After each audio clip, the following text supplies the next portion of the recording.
bienvenue dans ce webinaire du CNCH. J'ai un grand plaisir de vous accueillir aujourd'hui dans cette session intéressante parce que nous allons regrouper aujourd'hui cardiologues et neurologues pour finalement un webinaire qu'on a appelé le duo rythmologue-neurologue, optimisation du diagnostic des AVC cytogéniques.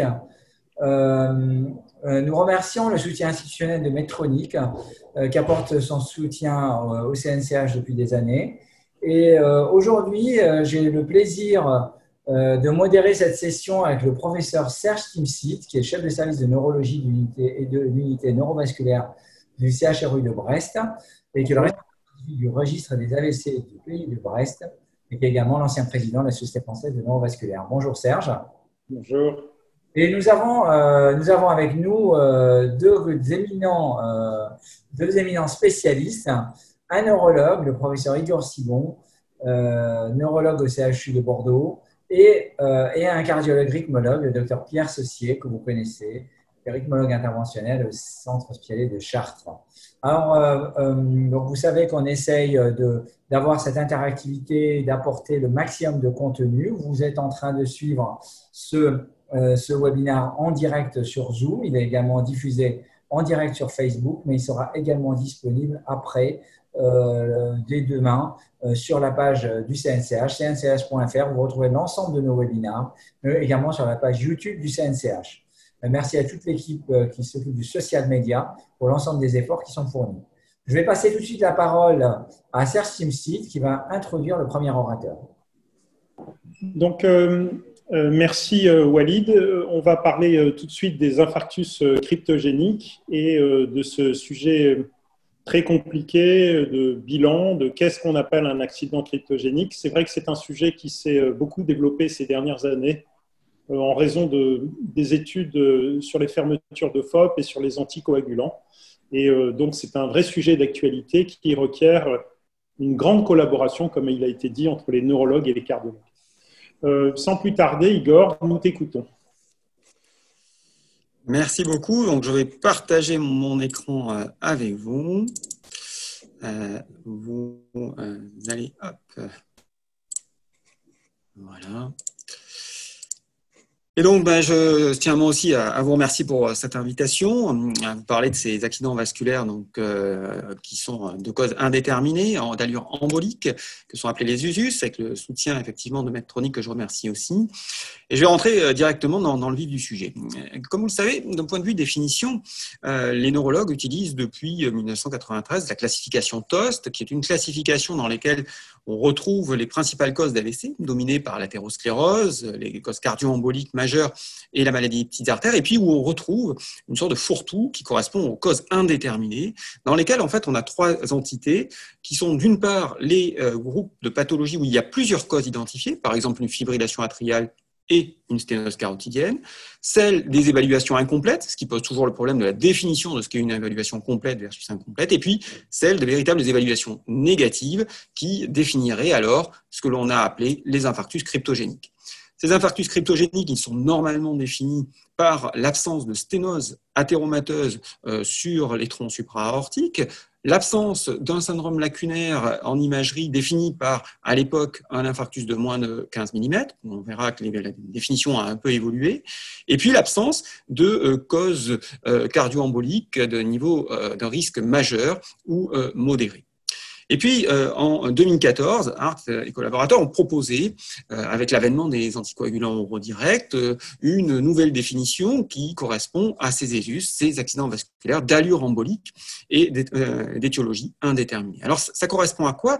Ça correspond toujours à des accidents vasculaires cérébraux identifiés, comme vous le voyez en scan ou en IRM, qui ne sont pas lacunaires. Et il est toujours important de rappeler ce qu'est un infarctus lacunaire.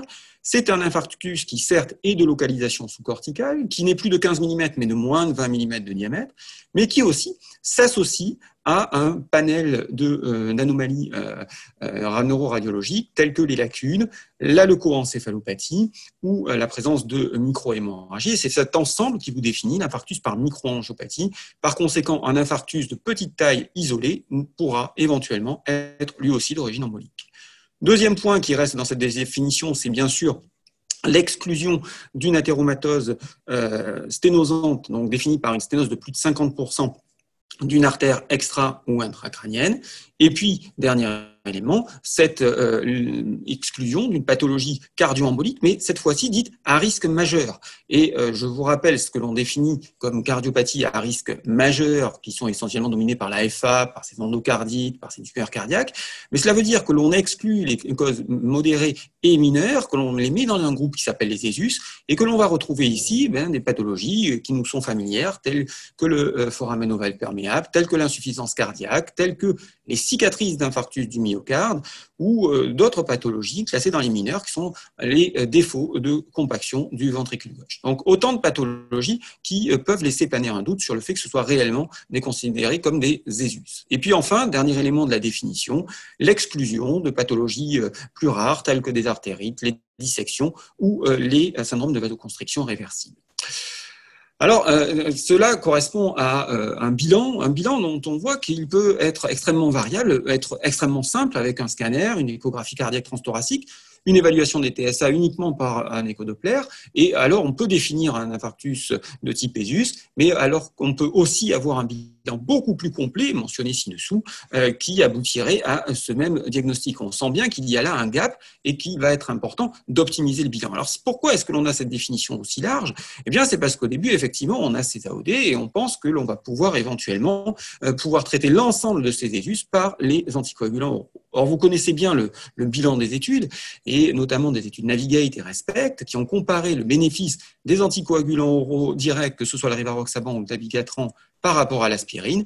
Et ces deux études se sont révélées négatives en termes de capacité de prévention des infarctus cérébraux et ont même pour l'une démontré une augmentation du risque hémorragique. Donc, un élément qui témoigne de l'hétérogénéité des patients qui se cachent derrière les ESUS. L'autre point qui est intéressant, c'est que lorsque l'on regarde et que l'on applique aux patients des études type cristal avec des enregistrements longue durée, les critères Respect ou Navigate, eh bien, on s'aperçoit que finalement, ce sont 35% environ de ces patients qui vont avoir une EFA. Ce qui veut dire aussi que 70% environ des patients n'auront pas de fibrillation atriale. Alors bien entendu, il s'agit d'une entité importante parmi les ESUS, mais qui là encore nous indique qu'il va falloir chercher un petit peu ailleurs. Et puis quand on regarde comment ces patients ont récidivé, et ça c'est une sous-étude de l'étude Navigate, eh bien on se rend compte là encore que la plupart des patients récidivent sous la forme là encore des ESUS et non pas forcément de pathologies bien définies de type cardio-embolique ou athérosclérose si on considère là encore une classification de TOST.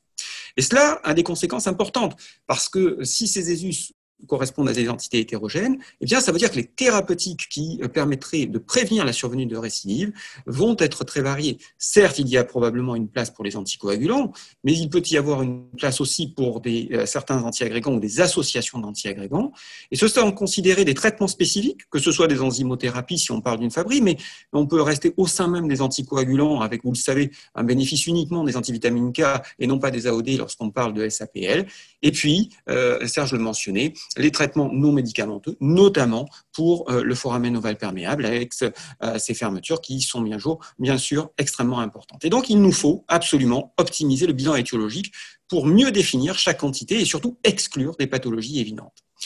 Alors ce bilan, il passe par quoi? Il passe d'abord par une imagerie. Et là, l'IRM va être extrêmement importante, permettant de définir des patterns lésionnels. Patterns macroangiopathie qui seraient caractérisés par la répétition d'accidents vasculaires cérébraux, ici positif en diffusion pour cet infarctus insulaire, positif uniquement en flair, donc plus ancien pour cet infarctus sylvien postérieur, mais tous deux partageant la caractéristique du territoire sylvien et donc du territoire carotidien et correspondant à de la macroangiopathie.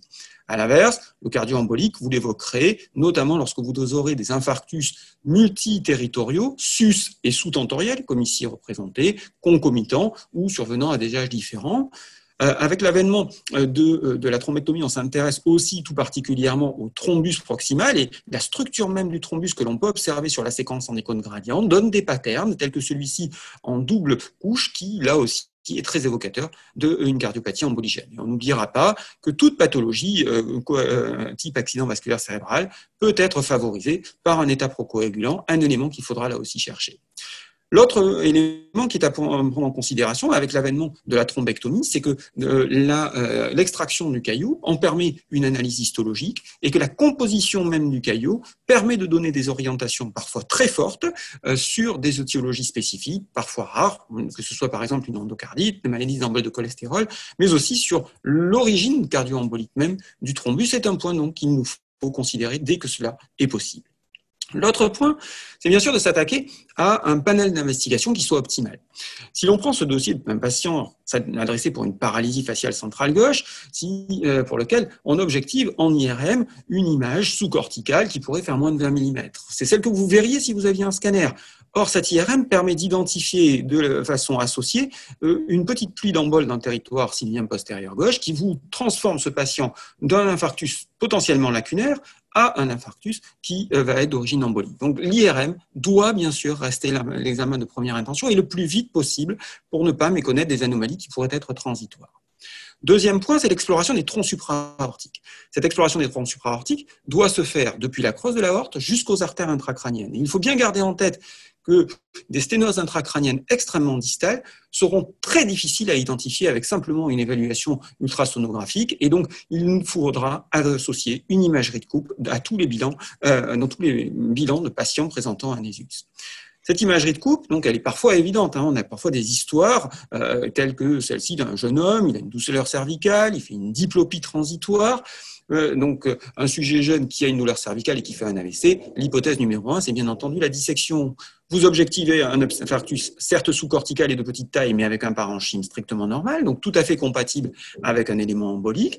Et alors que vous avez prescrit une bonne angio-IRM, eh bien, vous n'identifiez pas de dissection évidente.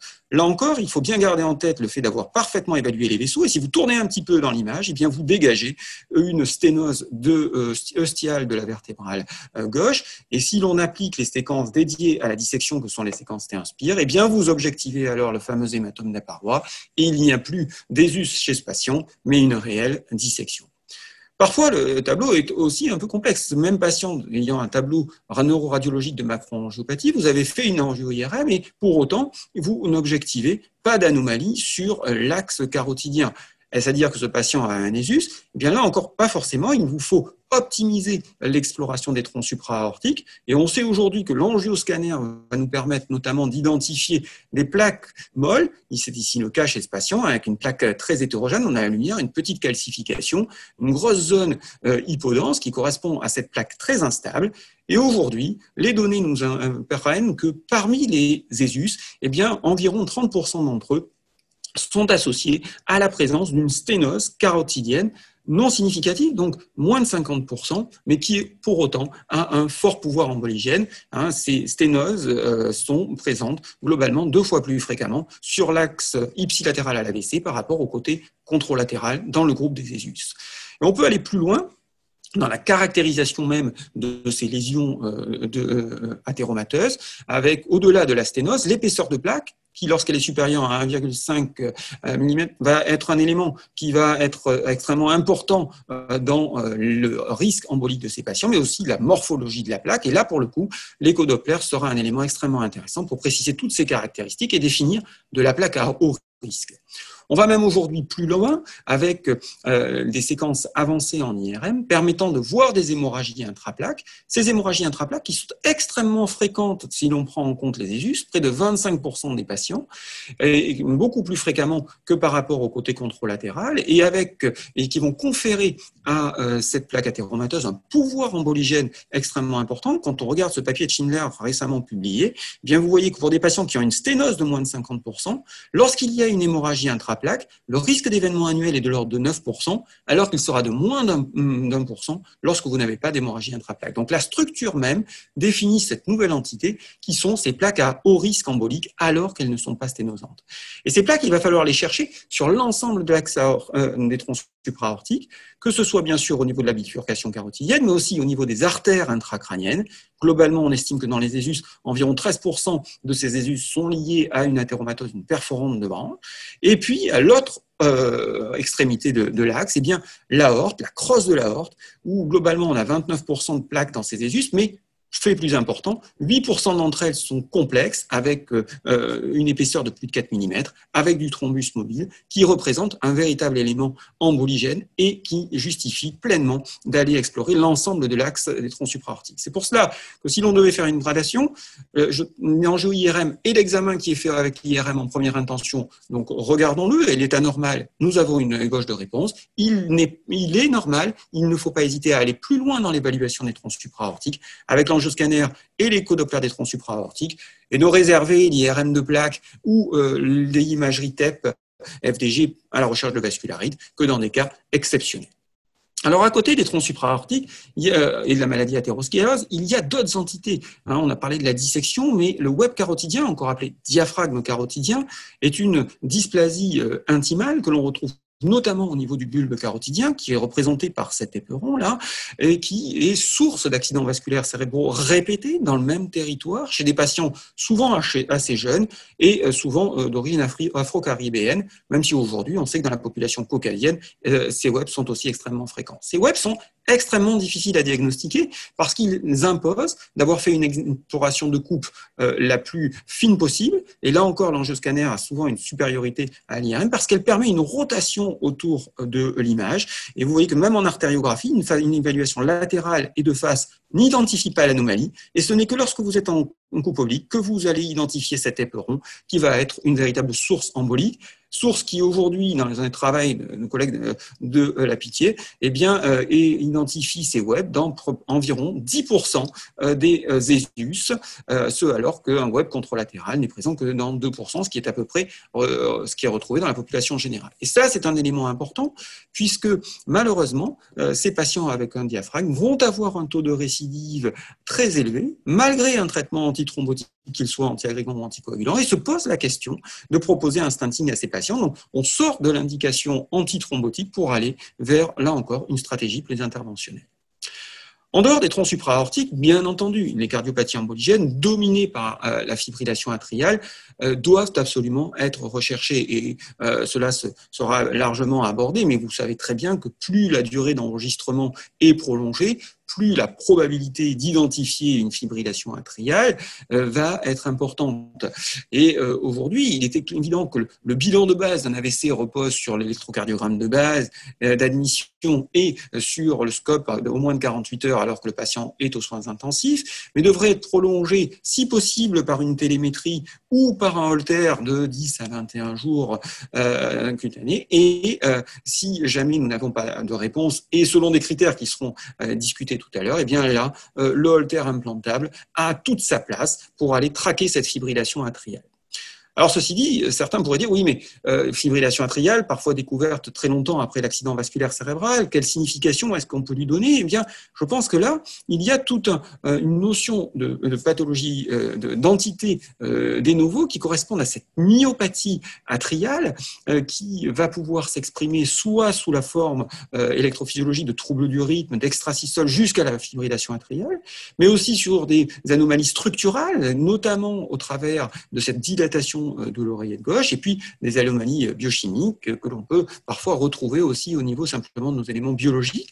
Et donc, cette myopathie atriale doit réellement être un point sur lequel il faut que nous soyons attentifs. Je dirais que c'est même un point majeur, puisque quand on regarde les sous-groupes de l'étude Navigate, eh bien, on se rend compte que la population qui va tirer bénéfice du rivaroxaban par rapport à l'aspirine, c'est justement cette population qui a un diamètre de l'oreillette gauche supérieur à 4,6 cm, qui est probablement un facteur de risque de fibrillation atriale, mais aussi probablement un facteur de thrombose au sein de cet atrium, et cela au-delà de l'ensemble des cofacteurs qui ont été évalués.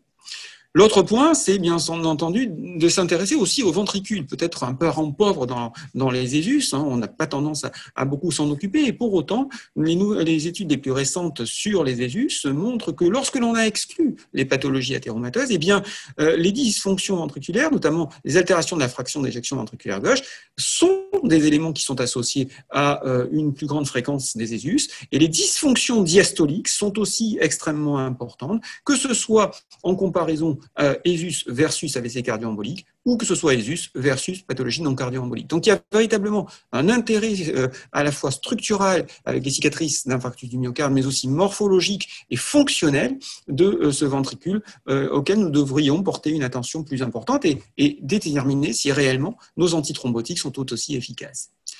Enfin, effectivement, est-ce qu'il y a encore une place à l'ETO ? Bien, on sait tous que l'ETO va avoir une sensibilité plus importante que le TT dans la détection de cardiopathie emboligène, notamment permettant de reclasser des patients au niveau thérapeutique dans le cadre d'une anticoagulation. Mais ceci dit, on se rend compte que les pathologies type végétation, myxome, fibroélastome sont assez rares et que deux entités sont surtout identifiées par cette ETO. C'est d'une part l'athérome complexe de la crosse, mais on a dit qu'on pouvait l'évaluer tout aussi bien avec l'angioscanner des troncs supra-aortiques, et d'autre part le foramen ovale perméable avec la névrine du septum interauriculaire. Et ce FOP, c'est un élément intéressant parce que, en fait, on n'a pas forcément besoin d'aller jusqu'à l'ETO. L'examen de première intention devrait être aujourd'hui un Doppler transcrânien avec épreuve de bulle, dont la sensibilité est extrêmement importante, avoisinant même 100% dans certaines études, et élément qui devient un examen de première ligne dans les investigations selon ces position paper de l'European Society of Cardiology. On est vraiment avec donc cette recherche de shunt qui pourra témoigner d'un FOP, parfois d'une malformation artério-veineuse, mais en tout cas qui est un véritable élément d'orientation. Et finalement, l'ETO pourra être intéressant pour aller chercher un anévrisme du septum interauriculaire associé si le FOP est de petite taille. En effet, ce FOP, aujourd'hui, doit sortir de la classification des ESUS pour devenir, et cela est bien présenté dans ce papier du JAMA de cette année, une entité à part entière, que ce soit dans la classification TOST, que ce soit dans la classification ASCOD, où l'on voit que la présence d'un infarctus cortical ou cérébelleux, quelle que soit sa taille finalement, parce qu'il est mentionné plus de 1,5 cm dans la classification TOST, mais dans la classification ASCOD, il n'est plus fait mention de taille, et dès lors que celui-ci est associé à la présence d'un foramen ovale perméable de grande taille ou foramen associé à un anévrisme du septum interauriculaire, alors il peut être considéré comme réellement une source à part entière d'accident vasculaire cérébral.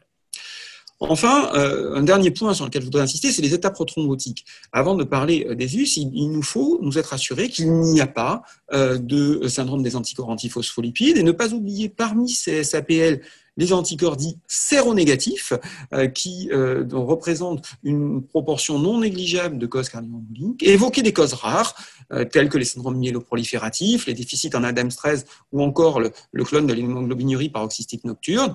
Mais avant ces causes rares, bien entendu, l'élément le plus important est probablement de redouter les cancers, lesquels doivent être éliminés. Et un point intéressant dans le papier de neurologie de cette année, c'est l'évaluation de ces marqueurs d'activation hémostatique chronique, définis comme étant le MoCA, ce MoCA qui donc correspond à 4 items, les dédimères, le fragment 1,2 de la prothrombine, le complexe thrombine-antithrombine et les monomères de fibrine. Ces paramètres, lorsqu'ils sont mesurés 2 semaines en post-AVC et que sont définis comme étant positifs si vous avez plus de 2 marqueurs positifs. Et lorsque vous êtes dans cette situation, qui est quand même présente dans 40% des patients présentant un ESUS, eh bien, si vous êtes avec ces MoCA positifs plus une dilatation de l'oreillette gauche, vous serez fréquemment sur de la fibrillation atriale. Par contre, si vous n'avez pas de façon concomitante de dilatation de l'oreillette gauche, alors, dans 21% des cas, vous voyez que ces patients ont une tumeur maligne qui est présente et qu'il faudra savoir aller chercher au travers des investigations adaptées.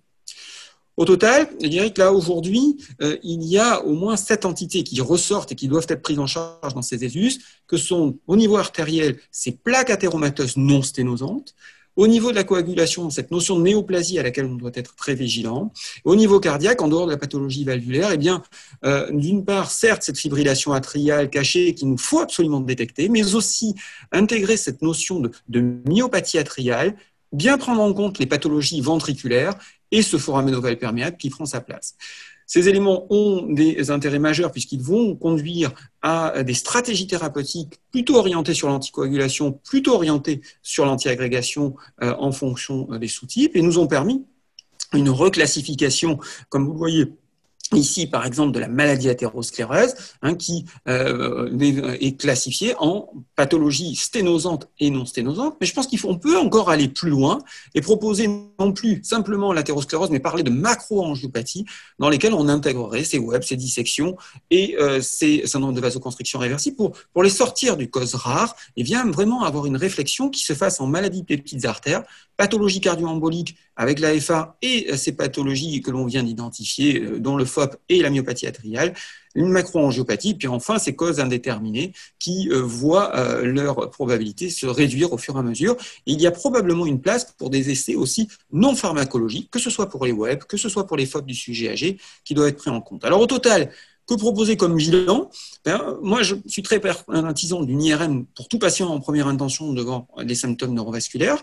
Puisqu'on est dans l'IRM, on continue avec une angio-IRM, on complète avec le CG, le scope dans les 48 premières heures, une ETT et un bilan standard. Si l'on n'a pas la réponse à ce moment-là, il nous faut compléter le bilan. L'angioscanner et l'échodoppler des troncs supraortiques me paraissent des éléments indiscutables pour bien voir l'axe arctique et des troncs supraortiques dans sa globalité. Le doppler transcranien avec bulle pour le FOP. Les télémétries et holters longue durée sont alors extrêmement importants et ces marqueurs de coagulation. Si c'est toujours négatif, alors la place est ouverte pour le TO et les holters implantables pour traquer définitivement cette EFA. Et franchement, les IRM de plaque, la TEP, l'IRM cardiaque sont des éléments qui, à mon avis, seront beaucoup plus à discuter de façon extrêmement rare. Et si tous ces éléments sont négatifs, alors je pense qu'effectivement, on peut parler des US à ce moment-là. Voilà, merci bien pour votre attention. Merci Igor pour cette présentation très complète, très intéressante, qui montre que vraiment les infarctus cryptogéniques sont extrêmement diverses. Et on a bien compris ta démarche de réflexion, c'est-à-dire la macroangiopathie, la microangiopathie, et puis les causes cardiaques. Donc, juste pour que l'auditoire soit au clair, le bilan minimal que tu proposes devant un patient pour parler d'un ESUS, c'est quoi? Je pense qu'il faut qu'on ait une excellente évaluation du parenchyme cérébral. Ça passe par une IRM. Une IRM qui doit être faite sans délai. Je rappelle que plus vous allez prendre du temps et vous faites une IRM une semaine plus tard, il y a des petites lésions corticales qu'on ne va plus voir. Et donc, l'œil pourrait être attiré uniquement par une lésion sous-corticale et amener à un défaut de classification du patient. Deuxième point, c'est qu'il nous faut une imagerie artérielle allant de la crosse de l'aorte jusqu'aux artères intracrâniennes. Ça, c'est un point important. Donc, tant qu'on est dans l'IRM, je pense que l'angio-IRM est bien placée, mais des fois, elle est prise en défaut. Il faut vraiment avoir ce problème en tête, cette difficulté de sensibilité de l'IRM. Et une IRM pathologique, très bien, ça vous apporte une réponse. Une IRM normale n'exclut pas pour autant une pathologie des troncs supraortiques. Donc, il faut garder cette notion d'un complément par l'angioscanner éventuel. Ensuite, d'un point de vue rythmique, le CG et le scope sont évidents, et ça c'est la première intention. Et puis une échographie cardiaque transthoracique, en demandant au cardiologue, parce que ça nous arrive encore, d'avoir un œil tout particulièrement attentif à l'oreillette gauche, est-ce qu'on a une dilatation ou pas? Ça c'est quand même un point marquant. Je crois qu'on devrait standardiser aujourd'hui les comptes rendus d'échographie. Et puis voir quand même cet élément de dysfonction ventriculaire si elle est présente.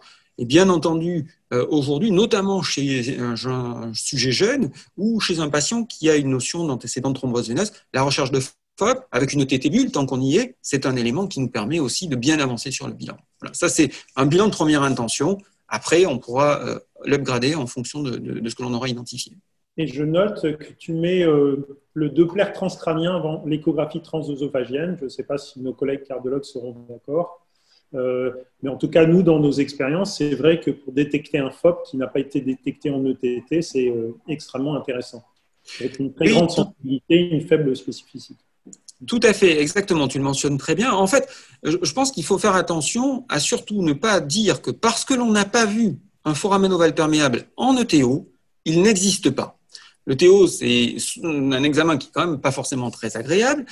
Donc, faire un Valsalva de bonne qualité pendant une ETO, ça, c'est quasiment mission impossible. Et c'est une des raisons pour lesquelles il y a autant de différences entre un Doppler transcrânien et une ETO faite sous local. Alors, je ne parle pas d'une anesthésie générale, puisqu'il n'y a plus de Valsalva.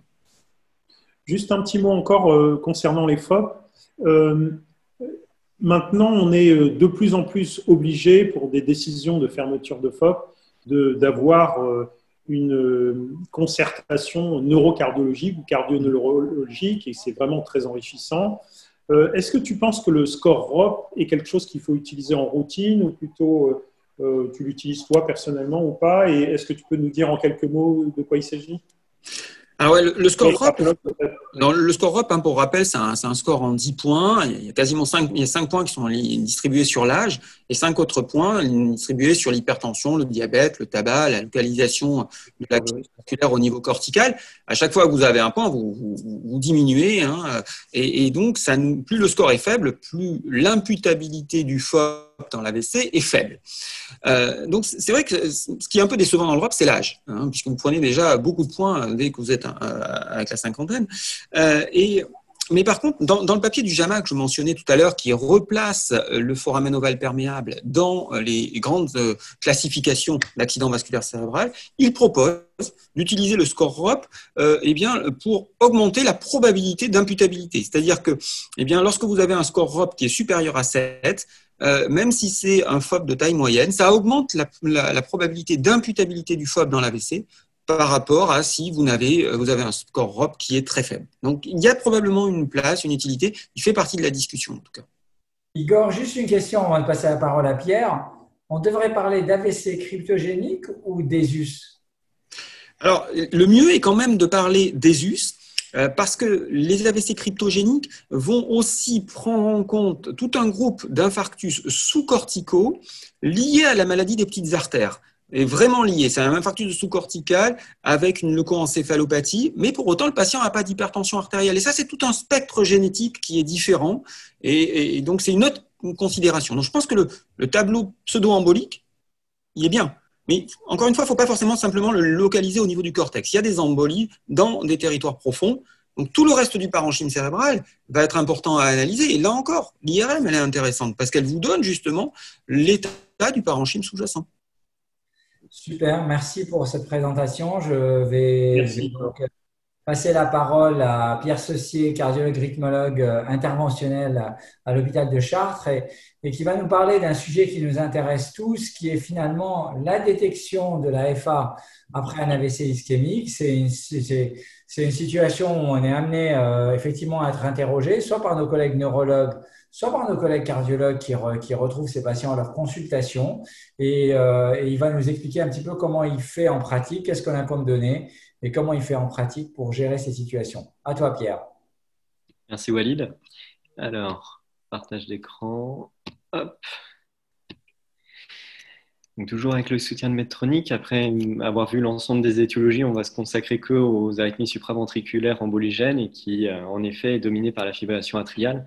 J'ai assez de chance parce que l'ESC a republié des guidelines cette année sur le sujet. Si on parle de fibrillation atriale, comme chaque sujet, il faut le redéfinir. Donc, le diagnostic d'une fibrillation atriale se fait avant tout, et c'est pour ça qu'on parle de l'ECG à l'entrée de l'USI-NV par un ECG 12 dérivation, fibrillation atriale, ou par un tracé d'une seule dérivation, un tracé qu'en rythmologie on dit soutenu, c'est-à-dire au moins de 30 secondes ou plus, avec une activité atriale dont l'organisation n'est pas régulière et les RR sont non réguliers aussi. Donc, quelques tracés pour aller très vite. Là, on voit bien que les espaces RR ne sont pas réguliers, mais il s'agit d'un rythme sinusal avec les fameuses extrasystoles atriales, ce cycle un peu plus court, puis un repos compensateur derrière, qui, chez un patient qui a fait un AVC ischémique ou un ESUS derrière, doit attirer l'attention car, on le sait, plus il y a d'extrasystoles atriales qui sont vues et plus la probabilité de derrière de retrouver de la fibrillation atriale va être significative. Un autre tracé, c'était pour juste imager l'organisation des oreillettes. On voit une organisation de l'activité atriale qui est répétitive, pour lequel c'est une répétition en mosaïque. Chaque dérivation a sa propre organisation, mais au sein d'une même dérivation, ça sera toujours le même aspect. C'est un flotteur atrial commun qui est emboligène aussi, mais qui n'est pas le sujet du jour. Le sujet du jour, c'est ça, la fibrillation atriale. Petite sémiologie de CG, une fois de plus, on voit bien que c'est une désorganisation dans le sens où l'activité atriale en termes d'amplitude et de durée n'est pas répétitive à un instant T par rapport à un instant T+1. Bon. Plus ça va et plus au final, on parle d'électrocardiogramme, mais on parle aussi d'interrogation de prothèses. On le sait, avec le vieillissement de la population, de plus en plus de patients ont des stimulateurs cardiaques et ou des défibrillateurs. Et on se retrouve avec ce qui est plus que de la fibrillation atriale, de ce qu'on appelle la AHRE pour Height Rate Episode, et pour lequel le diagnostic derrière et la conduite à tenir pour qu'elle soit, on va dire, en parallèle d'une fibrillation atriale, on doit faire soit un tracé ECG, soit avoir un tracé soutenu pour lequel les haltères implantables passent dedans. Si jamais on n'a pas tout ça, et les recommandations vont nous aider pour la décision d'anticoagulation. Ils vont avant tout s'appuyer sur ce tableau-là, qui est en deux parties. Le premier, c'est de retrouver ces épisodes rapides atriales dans nos prothèses. Si on regarde leur progression 6 mois plus tard, s'ils vont être de plus en plus soutenus ou pas, normalement, plus le temps passe et plus les épisodes vont être répétitifs. Dans le deuxième tableau, on voit bien que plus nos épisodes sont longs, plus le tchad vasque du patient est élevé et plus la probabilité qu'il fasse un événement embolique va croître. Et donc, du coup, on arrive à cette recommandation qui change par rapport aux dernières recommandations sur la fibrillation atriale, où on va commencer à considérer un traitement anticoagulant chez un patient qui a un tchad vasque à 2 pour les hommes ou 3 chez les femmes, avec des durées d'arythmie qui commencent à être longues. Toujours issu des recommandations, le sujet du jour, au final, c'est la fibrillation atriale asymptomatique ou silencieuse. Et j'ai un peu honte de le montrer, mais chez nous, dans les recommandations des cardiologues, c'est presque associé à un petit smiley, parce qu'en effet, en consultation, c'est des patients pour lesquels la discussion, c'est anticoagulation et la prise en charge est un peu plus simple que les patients les plus symptomatiques. J'en profite aussi de cette iconographie pour vous rappeler évidemment que la fibrillation atriale, au-delà de son pouvoir thrombotique, est une maladie relativement horrible associée à des décès de l'insuffisance cardiaque et d'une qualité de vie qui est nettement diminuée. Ce qui est important pour traquer la fibrillation atriale, c'est de comprendre aussi l'histoire naturelle d'une fibrillation atriale. Une fibrillation atriale, un jour, se répète, va revenir, un jour toujours, puis devenir persistante, puis après long-standing. Et au final, ce qui nous intéresse aujourd'hui et ce qui intéresse nos confrères neurologues, c'est avant tout le tout début de l'histoire de la fibrillation atriale, quand elle est silencieuse. Et on sait que pour 4 accès de fibrillation atriale, il y en aura 3 sur 4 qui seront asymptomatiques, seul 1 sur 4 est ressenti. Et un patient qui ressent sa fibrillation atriale peut parfois avoir des accès non ressentis. Tout de suite, et c'était le but du topo, qu'il y a une relation entre la fibrillation atriale et les accidents vasculaires cérébraux, notamment ischémiques.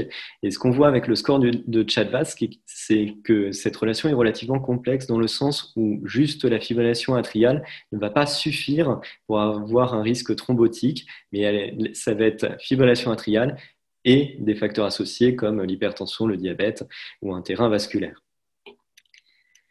Cette relation complexe, on l'a déjà évoqué, est complexe aussi dans le temps. C'est un papier de Circulation de 2014 où chez des patients qui avaient fait des accidents vasculaires cérébraux ischémiques pour lesquels on avait retenu l'origine embolique, chez des patients qui étaient aussi porteurs de prothèses cardiaques, on voit que les tracés d'arythmie, en tout cas on retrouve de l'arythmie, pas forcément juste avant l'accident vasculaire cérébral, mais il peut être très longtemps avant, voire pas du tout avant, et en retrouver après. Et ça, c'est fondamental à comprendre parce que ça va changer aussi notre regard. On le disait très bien avant, mais je réinsiste sur cette notion. Ce n'est pas juste un défaut de contraction de l'auricule gauche qui, lorsque le patient va redevenir sinusal, embolisé dans le cerveau. C'est vrai que c'est une belle image, c'est bien à le retenir, mais les choses sont probablement plus complexes avec un terrain. Tout le monde ne fait pas de la fibrillation atriale. Des pathologies, on parlait d'hypercoagulabilité et je pense que c'est important. Les oreillettes, on sait très bien et les rythmologues le savent que chaque oreillette est différente et que c'est une prise en charge qui est complexe et que c'est probablement 1 + 2 + 3. Mais bon, on va rester un peu schématique. Si vous faites de la fibrillation atriale, soit on vous anticoagule pas et c'est la magnifique courbe bleue et on sait que vous allez faire pas mal d'événements thrombotiques, notamment avec un risque d'AVC. Si on vous anticoagule, vous allez rejoindre la population qui ne fait pas de fibrillation atriale. Attention, petite note, vous anticoaguler ne rend pas votre risque d'AVC à 0. Je ne reviendrai pas sur les différentes étiologies, ça a été fait encore mieux. Je vous rappelle que le risque, on se bat en fait pour diagnostiquer parce que derrière, il y en a qui vont récidiver et qu'il faut traquer les étiologies de façon à pouvoir mieux traiter nos patients. On a parlé du bilan systémique. Et pourquoi on va chercher la fibrillation atriale? Alors, j'ai mis le verre à moitié vide, je mets entre 4 et 23%, et en effet, on va le voir dans les études, on peut monter jusqu'à 35%, donc il y a de la fibrillation atriale à trouver. Une fois de plus, je rebondis sur à peu près la même thématique, mais je pense que c'est vraiment quelque chose qu'on a démontré de façon relativement récente ou dans les dernières années. Si on anticoagule tout le monde sans avoir la preuve de fibrillation atriale, ça ne marche pas. Ça se voit dans Navigate ESUS, où là, l'aspirine et le rivaroxaban avaient à peu près les mêmes résultats, ou dans Respect ESUS, où là, certes, au long cours, et on pourra en rediscuter, on avait l'impression que peut-être que le dabigatran avait une plus-value, mais en statistique, ça ne sortait pas significatif. Et donc, du coup, pour passer de cette absence de supériorité des anticoagulants à j'ai un réel bénéfice à anticoaguler mes patients, la différence entre les deux, c'est de traquer et de pouvoir avoir le diagnostic sûr de fibrillation atriale ou d'autres rythmes supraventriculaires emboligènes. Évidemment, et je suis désolé de le rappeler, mais c'est vraiment fondamental, l'électrocardiogramme d'entrée, voire journalier, en unité de soins intensifs neurovasculaires est tout à fait important et va permettre de faire avancer ce diagnostic. Puis après, on en parlait, j'ai mis le Holter de 24 heures et évidemment, les moniteurs en USI-NV va permettre de diagnostiquer pas mal de patients et déjà, on avance, on écrème pas mal. Et après, qu'est-ce qu'on fait? On a pas mal de chance en cardiologie. Certes, prendre le pouls du patient ou le petit brassard de la pression artérielle avec le petit cœur qui s'allume parce qu'il y a de l'arythmie, ça marche bien.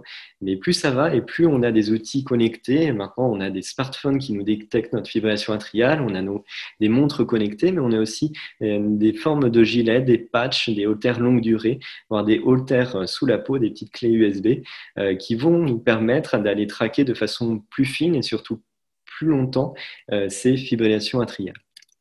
Que disent les guidelines? Ce qui est marrant, c'est quand on regarde un peu aux États-Unis, ils se mouillent un tout petit peu en parlant d'une trentaine de jours dans le bilan.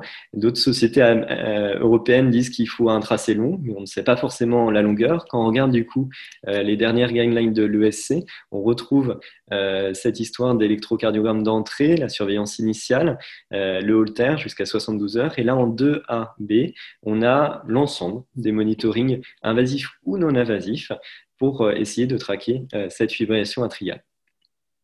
On va parler principalement de deux études. Évidemment, je ne pouvais pas faire ce topo sans parler de Crystal AF. Crystal AF, c'est quoi? C'est la question du jour. C'est votre patient a fait un ESUS, il a 40 ans, on a essayé de faire un bilan rudement mené. On a évidemment exclu ceux qui étaient déjà connus pour faire de la fibrillation atriale ou du flotteur et ceux qui avaient une indication ou une contre-indication à l'anticoagulant avant d'être inclus. On avait randomisé soit pour avoir un Holter implantable, soit pour avoir un suivi dit traditionnel, avec notamment le type de suivi qui était, ou le type de tracé ECG qui était à la discrétion des investigateurs. Et on essayait de voir, les diagnostics de FA et deuxièmement, les récurrences d'accidents ischémiques. Population un peu standardisée, ça faisait 440 patients, randomisation 1-1, des CHA2DS2 un tout petit peu élevés, on en rediscutera, mais ça permet possiblement, c'est assez bien corrélé au risque de fibrillation atriale.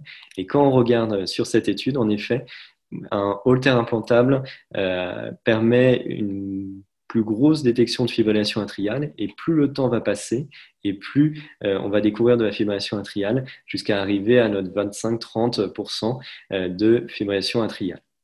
Si on essaye de comprendre un peu plus pourquoi, on va utiliser cette étude qui était dans Circulation, qui a été publiée au mois de mai. Ils sont allés encore plus loin. Ils ont pris des patients qui n'avaient pas fait d'accidents vasculaires cérébraux, qui avaient des risques de faire de la fibrillation atriale, et ils ont essayé de diagnostiquer ces patients. Ils ont pris du coup une population qui était âgée et pour lequel, après, dans le suivi, après découverte, ils ont essayé de comparer chez qui on trouvait de la fibrillation atriale. Et en effet, plus l'âge avance et plus on trouve de la fibrillation atriale. Le CHA2DS2, l'hypertension, le diabète, évidemment, jouent un rôle majeur, mais c'est peu ou pas discriminant dans cette population-là. Et par contre, et c'est fait tout à fait notable, le NT-proBNP sort de façon très significative. Alors, première iconographie que je trouve très intéressante est celle-ci. Globalement, quel que soit ce que vous utilisez, un électrocardiogramme, que vous gardiez 10 secondes, 30 secondes, un Holter de 24, 72, 7 jours, les Holters plus longue durée, globalement, si vous répétez votre examen, déjà vous améliorez votre sensibilité. Ça, c'est fondamental. Ce qu'il faut aussi, c'est une bonne diffusion dans le temps. Vous voyez bien que plus vous le répétez dans le temps et plus vous augmentez votre sensibilité. Et enfin, Si vous prenez un tracé qui est long, plus le tracé est long et plus vous allez être sensible. Si bien que la conclusion de cet article était que pour une bonne détection de la fibrillation atriale, il fallait de la durée, de la dispersion et de répéter en nombre. Mais au-delà de ça, la conclusion va plus loin et dit que l'ensemble de ce que je vous ai proposé faisait moins bien qu'un Holter implantable. Et il l'illustre notamment avec ces 5 patients, pour lesquels, vous voyez que ces 5 patients qui avaient, c'était un tiers dans l'étude, un tiers des patients, excusez-moi, dans l'étude, avaient un Holter implantable et avaient quand même une surveillance avec des examens répétés. On le voit bien, en bleu ou en vert, quelle que soit la méthode que vous prenez, c'est vrai que la fibrillation atriale, ça vient, ça repart. Et donc, du coup, on passe à côté des accès de F1 lors des examens répétés où on récupère avec des tracés un peu plus longs le diagnostic, mais avec le Holter implantable, on a pu plus rapidement voir le premier tracé. Et quelle que soit l'étude que vous prenez, l'ensemble des études vont dans le même sens. Pour trouver de la fibrillation atriale, il faut des enregistrements qui sont longs. Si on veut essayer de sélectionner un peu plus la population, chez qui on va retrouver de la fibrillation atriale, vraisemblablement, en effet, l'âge est fondamental. Le CHA2DS2VASc qui est assez bien corrélé, en effet. L'électrocardiogramme et derrière la surveillance que vous avez fait au scope, il est évident que quelqu'un qui fait de nombreuses extrasystoles atriales va possiblement derrière faire de la fibrillation atriale. Et je rebondis une fois de plus sur cette échographie et la notion de pathologie de l'oreillette gauche. Il est très important d'en connaître son volume, évidemment une pathologie mitrale associée. Et enfin, petite touche biologique avec le BNP qui est tout à fait important.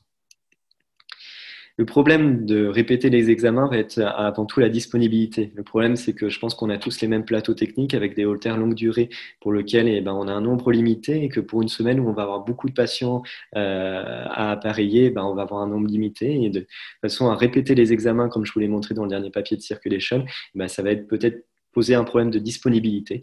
Et c'est vrai que notamment les holters implantables ont ce côté-là assez sympa d'une seule implantation. On va le voir, c'est assez facile. Ça dure 3 ans de batterie et le patient derrière, c'est une clé USB sous la peau, il peut vivre et on va le voir, il n'est même pas obligé de revenir au cabinet. Donc l'implantation est très simple, c'est en tout cas pour... Là, c'est avec l'exemple du matériel proposé par Medtronic, c'est une ouverture de 5 mm. On commence à le même mettre en consultation, ça ne justifie pas forcément un hôpital de jour. Ça se met très rapidement, la prothèse fait 44 mm. Et au-delà de la beauté de l'implantation, derrière, c'est le suivi qui est aussi magnifique, car l'implantation est simple, mais derrière, on va proposer un petit boîtier au patient, ce qu'on appelle de la télésurveillance, et le patient va nous faire, nous envoyer des données qu'on va récupérer sur Internet, sur des sites qui sont sécurisés, et assez rapidement, sans forcément que cela justifie des déplacements comme on aurait pu faire des holters itératifs, on va avoir nos diagnostics de fibrillation atriale et on va pouvoir commencer un traitement anticoagulant. Donc, si je devrais conclure, c'est vrai qu'il y a une relation complexe entre la fibrillation atriale et les AVC, mais globalement, une fois trouvé la fibrillation atriale, l'anticoagulant marche plutôt bien. Le bilan initial, en effet, doit être rigoureux et doit être fait clairement. Une discussion entre neurologue et cardiologue semble incontournable. En effet, ne serait-ce que, et j'en suis désolé, on a beau s'intéresser à l'imagerie neurologique, on a encore du mal à tout comprendre. Et enfin, si vous voulez trouver de la fibrillation atriale, ça serait quoi le secret? C'est la durée de votre enregistrement, la dispersion dans le temps et surtout répéter vos examens. À l'heure actuelle, on a plein de choses différentes. Ça dépend de votre patient, de ce qu'il veut, mais on a des réponses à la question. Merci à tous. Merci beaucoup, Pierre, pour cette présentation très claire. Je vais te poser une première question. Comme tu l'as dit, on a les recommandations de la Société européenne de cardiologie ne sont pas très claires sur le choix de la méthode d'enregistrement, puisqu'elle dit et après le Holter de 72 heures, on peut proposer un monitoring non invasif ou invasif. J'ai la même problématique que toi de disponibilité des Holters longue durée. Donc, je voudrais savoir quelle est ta recette de cuisine et à qui tu fais du monitoring non invasif et quand est-ce que tu fais le monitoring invasif? Alors, en mon sens, l'intérêt d'un monitoring invasif, c'est quand je crois vraiment à la rentabilité et que je ne veux pas passer à côté. Typiquement, la question se pose notamment pour les fermetures de FOP sur une population qui est relativement très jeune et pour lequel la question est comme d'habitude, jusqu'à où on va dans la détection de la fibrillation atriale, à quel moment ça s'arrête. Et globalement, on a plutôt tendance à avoir quelque chose d'agressif, invasif, chez notamment les sujets un peu plus âgés, pour lesquels aussi ça va être tout à fait intéressant de les suivre à distance pour éviter de revenir régulièrement. Et chez le sujet plus jeune, pour lequel l'arrière-pensée est plutôt tournée vers d'autres étiologies que la fibrillation atriale, on est plutôt non-invasif, d'autant plus que les jeunes sont plutôt pas mal connectés, vont trouver intéressant le dépistage avec le smartphone ou les autres alternatives. Une question justement à Igor. Le problème qu'on a, c'est finalement le manque de communication avec les collègues neurologues. Tu nous as montré des très belles imageries, mais moi, on m'a jamais dit tel celui-là, c'est plutôt pas cardiologique et celui-là, plutôt vraiment, j'y crois en embolique. Comment vous faites pour finalement bénéficier des informations que nous on a et quelles informations vous allez transmettre? C'est-à-dire, sur quoi vous vous basez pour dire, sur quoi un neurologue en général en France, on se base aujourd'hui pour dire je vais demander un bilan, un holter implantable par exemple. Est-ce que par exemple il faut faire comme dans le NICE et dire on a fait le bilan et on a le bilan est négatif et on fait le holter implantable largement avec un bénéfice médico-économique? Qu'est-ce que tu en penses? Écoute, le premier élément, je pense qu'effectivement, le premier point, c'est la communication. Et une bonne communication neurocardio, c'est un point clé pour que vous puissiez comprendre quel est notre raisonnement et que vous puissiez nous donner les informations dont on a besoin, nous aussi, pour vous aiguiller et pour discuter dans la prise en charge thérapeutique. C'est vrai qu'on a quand même tendance à essayer de cibler les patients pour lesquels on va faire une demande de holter longue durée, implantable ou pas, invasif ou non invasif. Et ce qui a été très bien rappelé par Pierre, on s'intéresse effectivement à l'âge du patient, qui va être un point clé, plus la notion de nombre d'extrasystoles qui sont objectivées sur notre scope, le BNP qui est systématiquement fait chez nous là, en phase d'initiation, et puis cette ETT-ci. Il est clair que le patient qui réunit ces différentes conditions et pour lequel on n'a pas identifié d'autres causes, notamment athérosclérose, eh bien c'est un excellent candidat. Et donc à partir de là, tout dépend de la disponibilité. Soit on a une disponibilité d'un holter non invasif, et on l'essaie dans une première intention, sachant que pour aller plus loin, il y a des patients, on est tellement convaincus que c'est ça qu'on se dit que finalement, ce n'est pas la peine de l'implanter parce qu'on aura la réponse si on fait 5-6 jours d'enregistrement bien continu. Hein, et donc, on a envie de se tenter cette première investigation non invasive et puis très rapidement, il faut passer à l'invasif. Je pense que c'est un élément important. Mais là, on a un problème de communication. On a tendance à lâcher les patients et on ne sait plus trop s'ils sont implantés, s'ils pas implantés. Il y a un timing qui est difficile à organiser. Moi, je rêve un petit peu de patients qui puissent être implantés pendant leur hospitalisation parce qu'on a eu une réflexion ensemble et qu'on se dit que ce patient il est à haut risque et qu'on a mesuré par ailleurs le risque hémorragique, parce que ça ne sert à rien de faire de traiter le patient si jamais on sait d'ores et déjà qu'il a une contre-indication hémorragique aux anticoagulants.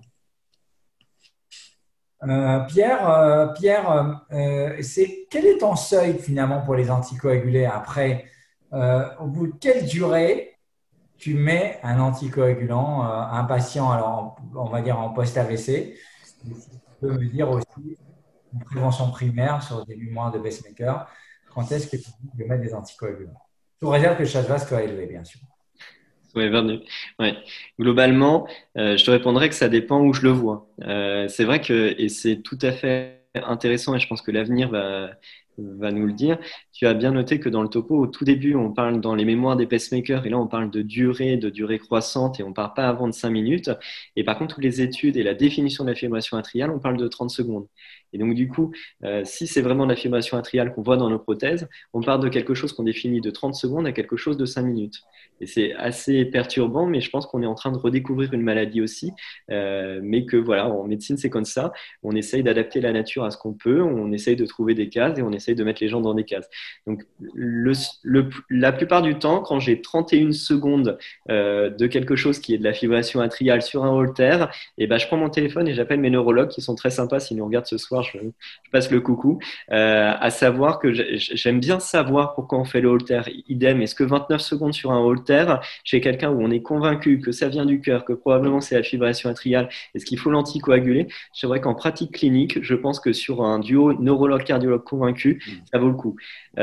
Est-ce que ça veut dire que je mets sous le tapis les 20 secondes chez quelqu'un où clairement ça n'a rien à voir avec de la fibrillation atriale, ils ont fait le holter, mais pour eux c'est une lacune.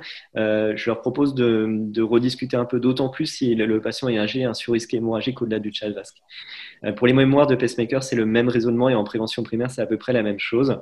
C'est que l'avantage, c'est que tu as ton patient en face de toi, ton patient de 98 ans pour lequel tu retrouves 4 minutes 30, 5 minutes, voire 6 minutes, si je veux pousser les bouchons un peu plus loin, mais qui tombe tous les 2 jours.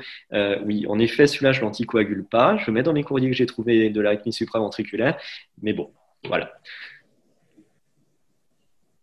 Moi, j'ai quelques questions aux orateurs. D'abord, on voit bien qu'il y a plusieurs commentaires sur l'intérêt des staffs de neurocardiologie.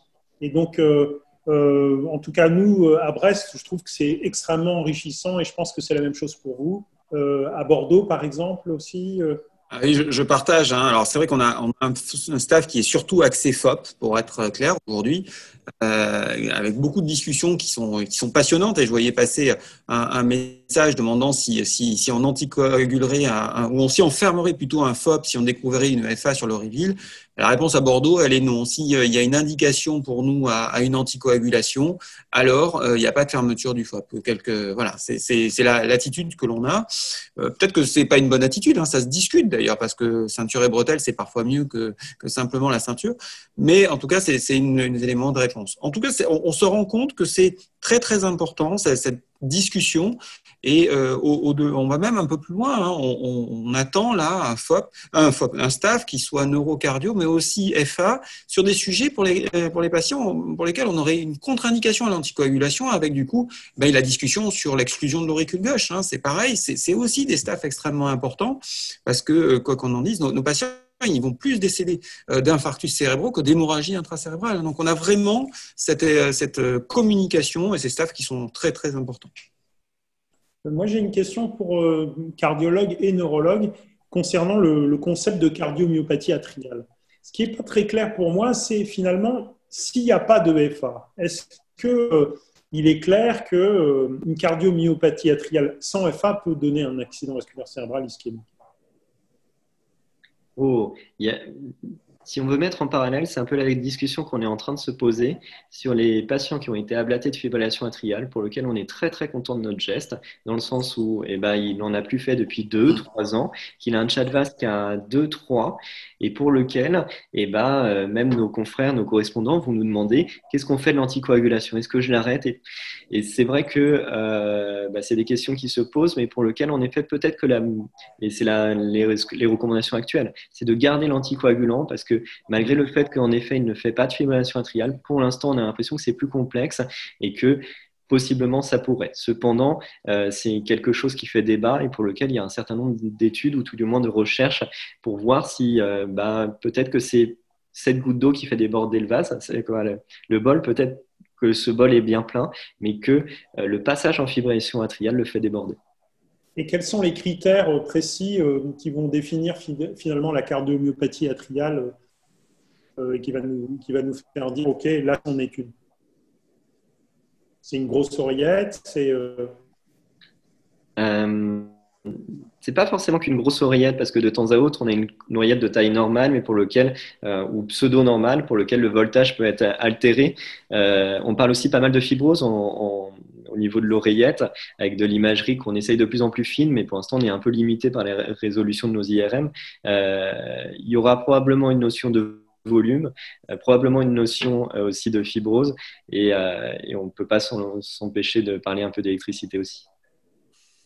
Merci, merci à tout le monde. Merci Pierre, merci Igor pour ces excellentes présentations. Merci à Serge de m'avoir assisté dans la modération. J'ai trouvé que c'était super intéressant, et cette discussion cardiologue, neurologue, en tout cas pour les centres qui ne font pas des staffs cardio-neuro, ça nous pousse à avancer et à partager. Et ce moment de partage était particulièrement positif. Merci à tous d'être connectés. Vous étiez plus de 80 sur le Zoom et vous étiez plus qu'une centaine sur le live sur Internet. Donc, c'est très encourageant pour un lundi 18h. Vous pourrez revoir en replay sur notre chaîne YouTube ainsi que sur le site du CNCH, cnch.fr, l'ensemble des présentations. Donc, je vous encourage à vous y connecter. Merci à Medtronic pour le soutien institutionnel. Je vous donne rendez-vous pour le prochain webinaire du CNCH qui est prévu le lundi 12 octobre, si je ne me trompe pas, et qui aura lundi 12 octobre, et qui est un best-of de l'ESC en cardiologie interventionnelle avec le professeur Thomas Cuisset et avec le docteur Kayla également, qui est président du GACI. Et il y aura également le lendemain, le mardi 13, un webinaire également sur l'amylose cardiaque, donc un truc très passionnant. Donc, on vous laisse tranquille pendant 2 semaines et on vous retrouve après. Merci à tous et à très, très bientôt. Au revoir. Au revoir. Merci. Au revoir.